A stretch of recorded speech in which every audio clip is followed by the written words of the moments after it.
Okay, so here's part 2 of my video of The Bachelor, i.e. the Gold-Eyed Bachelor. So I am carving a pumpkin. I just took out the guts. You'll find that in my episode before this, talking about the Golden Bachelor, episode 1. So this is about episode 2.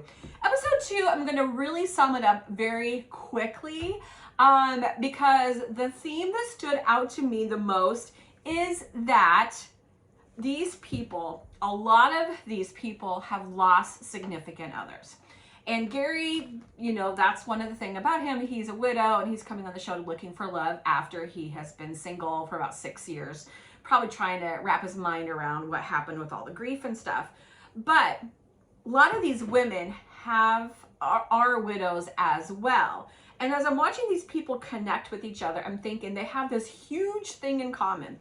Like, how often have we been through things in life and we just tend to think like, there's no way you understand because you haven't been through this.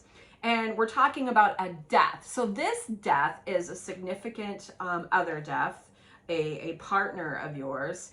And you are talking to somebody else who has been there. You're talking to somebody else who knows what it's like to go through, like maybe picking out the burial lot or the tombstone, or maybe they decide whether or not they do cremation versus, you know, ground burial.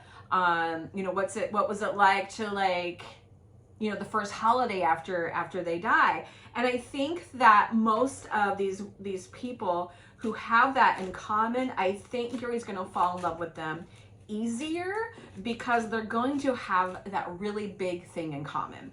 And the other thing I found out when I was watching this, or how I felt, was the significant amount of hope that comes from maybe not dating for a very long time and now you're dating. There is so much hope that comes from, maybe I am lovable. Maybe somebody does like me. Maybe I am worth somebody's time. Maybe I can fall in love again. And there is so much hope. And so when I watched the second episode, there was a whole lot of like feels on my end. I felt myself getting teary-eyed, which isn't hard to do, several times, because it felt like every single one of these women was like hanging on to hope. Before they had a hard time finding love, or they found love later in life, or they, like I said, they lost somebody. But when you're in your 60s and 70s, maybe you feel like your life is over. Maybe you feel isolated and alone and lonely. And for the first time ever, you're having somebody sit across from you. You're having authentic relationships. You're having authentic conversations about really deep, in-depth stuff. You're probably going to fall in love a little bit quicker than you normally would. But, hope. Never underestimate the power of hope. Many of these women are saying in these conversations that he just gives me hope. And we need hope in our lives, don't we? Do you guys ever remember a time when you did not have any hope?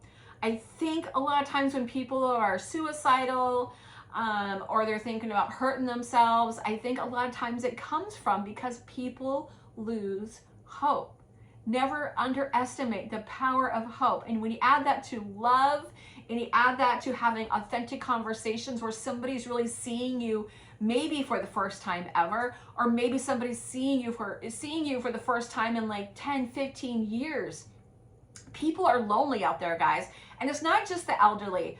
I talk to teenagers, and teenagers are lonely too. And my adult kids, when I have conversations with them, they talk about their age group, of their generation, and how people are really lonely. So when we think about finding love again and having hope, it is so encouraging to think that, you know what, maybe my circumstances isn't as bad as it is. Maybe I can find something. Maybe I can find somebody.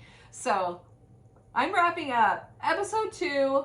To me, it felt like it was all about hope. Now stick around to part 3 as I'm gonna carve my pumpkin.